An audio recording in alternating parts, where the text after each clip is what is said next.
అమ్మ వాళ్ళ ఇంట్లో నా ప్రెగ్నెన్సీ టైంలో నేను ఎంత ఇబ్బంది పడ్డానో మా అమ్మ ఇప్పుడు మోకాళ్ళ నొప్పులతో అంతే ఇబ్బంది పడుతుంది. ఈ వీడియో మాకే కాదండి చాలా మందికి యూజ్ అవుతుంది.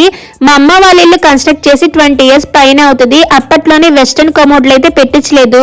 వేలకు వేలు పెట్టి రెనోవేషన్ చేయించుకోలేని వాళ్ళకి, రెంట్ హౌస్ లో ఉండే వాళ్ళకి, అంటే మనలాంటి మిడిల్ క్లాస్ వాళ్ళకి ఈ ప్రొడక్ట్ చాలా బాగా యూజ్ అవుద్ది. లైట్ వెయిట్ తో సూపర్ ప్లాస్టిక్ మెటీరియల్ తో 150 kgs బరువు మోయగలిగే ఈ లేయోకేర్ ఇన్స్టెంట్ కమోడ్ ని హాస్పిటల్స్ కి ఇన్స్ట్రుమెంట్స్ ని సప్లై చేసే క్రాంతి సర్జికల్ వారు అయితే రూపొందించారు. ప్రెగ్నెంట్ ఉమెన్స్ కి, సర్జరీస్ అయిన వాళ్ళకి, వయసు పైబడిన వాళ్ళకి ఇది చాలా బాగా యూజ్ అవుతుందండి. దీని వెనకాల ఉన్న యాంటీ స్కిడ్స్ రబ్బర్స్ వల్ల మనకి బాత్రూమ్ లో స్కిడ్ అవ్వకుండా చాలా సౌకర్యంగా అయితే ఉంది. దీన్ని శుభ్రం చేసుకోవడం కూడా చాలా ఈజీ. యాక్చువల్లీ ఈ ప్రొడక్ట్ కాస్ట్ వచ్చేసి 2,999 అండి. ఇప్పుడు 1915 వస్తుంది. మన తెలుగు రాష్ట్రాల్లో ఎక్కడికైనా డోర్ డెలివరీ చేస్తారు. COD ఆప్షన్ కూడా ఉంది. ఇంట్రెస్ట్ ఉన్న వాళ్ళు స్క్రీన్ మీద ఉన్న నెంబర్ కి కాంటాక్ట్ అయ్యి తీసుకోవచ్చు.